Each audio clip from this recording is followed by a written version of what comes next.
आणि मी कधी अपेक्षा ठेवत नाही की कोणी आमच्या उपकाराची जाणीव ठेवावी. आम्ही उपकार करून सोडणारे लोक आहोत.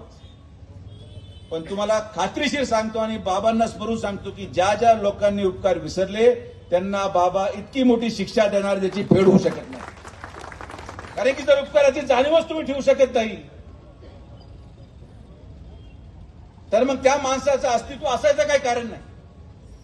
टपरी चालवणारा माणूस आज गाडीमध्ये साहेबांमुळे बसतो आणि तो जाणीव ठेवत नसेल. सायकलवर चालणारा माणूस आज बंगल्यामध्ये राहायला जात असेल आणि त्याची तो जाणीव ठेवत नसेल तर आम्ही काय करणार नाही. जे करतील ते बाबा करतील. बाबांनी केल्यानंतर आरोप आमच्यावर झाला तरी चालेल पण आम्हाला काही त्याचा आक्षेप नाही. बरोबर प्रमोदजी. आणि मला या गोष्टीचा आनंद यासाठी वाटतो की जेव्हा जेव्हा गरिबांचं कल्याण होतं हे नुसतं आजचं नाहीये.